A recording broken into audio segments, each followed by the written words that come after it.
Hey guys, இன்னைக்கு நம்ம வீடியோவில் how to make this easy DIY hairpin leg bench பண்ணுறதுன்னு பார்க்க போகிறோம். Let's see how we do that.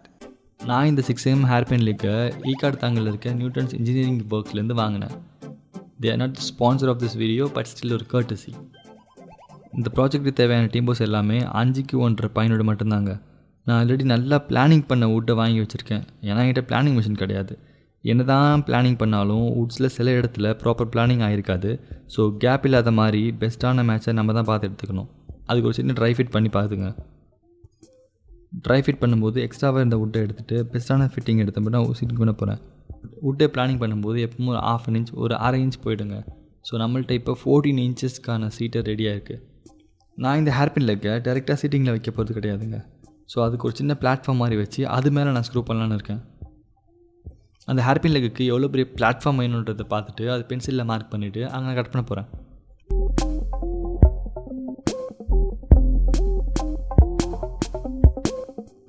First நான் ஹேண்ட்ஸால் கட் பண்ண ட்ரை பண்ணுறேன். ஹேண்ட்ஸால் பாதிக்கு மேலே ரொம்ப ரிஸ்க் மாதிரி தெரிஞ்சுது. ஏன்னா என்னோடய ஹேண்ட்ஸால் வெட்டும்போது லாங் சைடு எப்போவுமே லெஃப்ட் சைடில் இருக்கணும். ஆனால் இங்கே பார்த்தீங்கன்னா எனக்கு ரைட் சைடில் இருக்கும். இதனால் கிக் பேக் வர்றதுக்கான சான்ஸ் நிறையா இருக்குது. ஸோ நான் ரிஸ்க் எடுக்காமல் இருக்கிறதுக்கு அந்த சைட்ஸ் மாற்றி திருப்பி நான் சர்க்குலர் சால் வச்சு கட் பண்ணி இப்போ ட்ரை பண்ணுறேன். கடைசியில் விட்டு நான் உடச்சி தான் எடுக்கிறேன். இருந்தாலும் அந்த ப்ராப்பர் ஃபினிஷ் இல்லை. ஸோ இது ஆணியே பிடுங்க வேணான்னு சொல்லிவிட்டு நான் மைட்ட சால் எடுத்துகிட்டு போயிட்டு மைட்ட சாலை கட் பண்ணுறேன். அடுத்த பீஸையும் சர்க்குலர் சாலை வச்சு கட் பண்ணுறதுக்கு ஐடியாவே கிடையாது. ஸோ எல்லா பீஸையும் மைட்ட சாலையை வச்சு ட்ரை பண்ணிட்டேன்.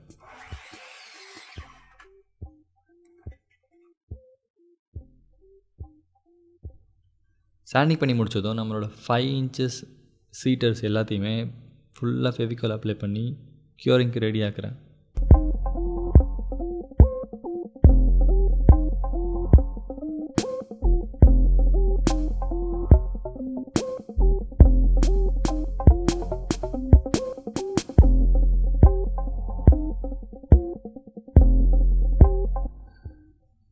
நாலு எட்ஜ்லையும் ஃபெவிகால் வச்சு ஃபிக்ஸ் பண்ண பிளாட்ஃபார்மை 2 inch ஸ்க்ரூ வச்சு டைட்டாக ஸ்க்ரூயிங் பண்ணுறோம்.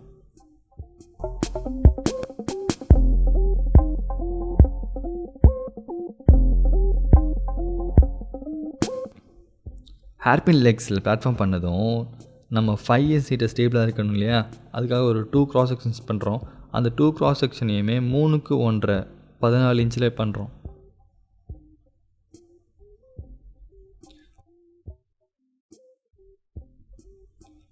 inch கிராஸ் செக்ஷனை நம்ம நல்லா சாண்டிங் பண்ணிவிட்டு பிளாட்ஃபார்ம் பண்ணோம் இல்லையா, அந்த பிளாட்ஃபார்ம் பக்கத்துலேயே வச்சு நல்லா ஃபெவிகால் அப்ளை பண்ணி ஸ்க்ரூயிங் பண்ண ரெடி பண்ணுறோம். எக்ஸ்ட்ரா இருக்க ஃபெவிகால் நல்லா வைப் பண்ணுறோம். ஸோ தட் நம்ம ஸ்டெயினிங் பண்ணும்போது அந்த வெளியாக அந்த திட்டு மாதிரி ஃபெவிகாலோட திட்டு தெரியாமல் இருக்கும். ஃபைனலாக நம்ம சீட்டிற்கு 220 கிரேட் வச்சு நல்லா சாண்டிங் பண்ணுறோம்.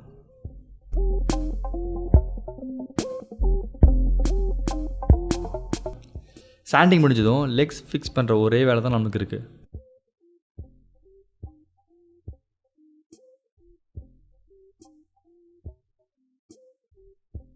நான் லெஃப்ட் அண்ட் ரைட்டில் இருக்க அவுட்டர் எட்ஜில் 2.5 வச்சுக்கிறேன். ஃப்ரண்ட் அண்ட் பேக்கில் பார்த்தீங்கன்னா 0.5 4 கார்னர்லையும் ஹேர்பின் லெக்கு 2 inch ஸ்க்ரூ வச்சு நான் ஃபிக்ஸ் பண்ணுறேன்.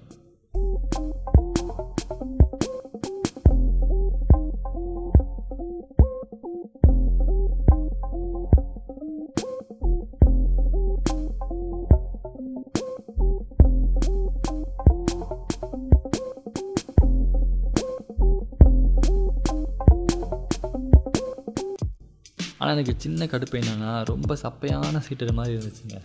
ஸோ அதுக்கு ஒரு சாலிடான ஒரு ஸ்டேபிளான லுக் தரணுன்னா நான் இன்னொரு சின்ன பட்டை மாதிரி ஆட் பண்ணேன்னா கொஞ்சம் க்ளீனாகவும் இருக்கும், கொஞ்சம் திக்காகவும் இருக்கும்.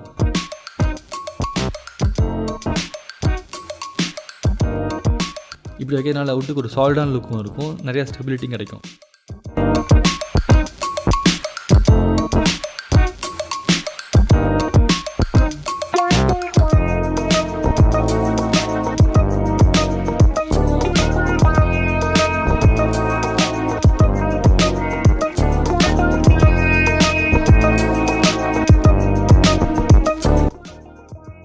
கிளாம்ப் டைட் பண்ண கொஞ்சம் கன்றாவே ஆகிடுச்சு.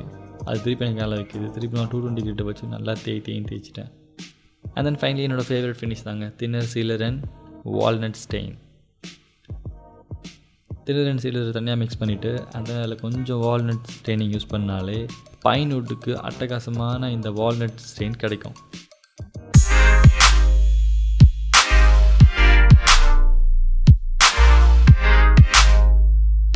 நல்லா ஜென்டிலாக ப்ரஷ் பண்ண உடனே இந்த DIY ஹேர்பின் லெக் பெஞ்சு வேறு லெவலுக்கு போயிடுச்சு.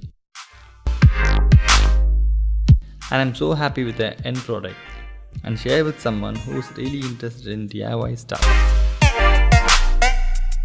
See you in the next video. Bye to you all.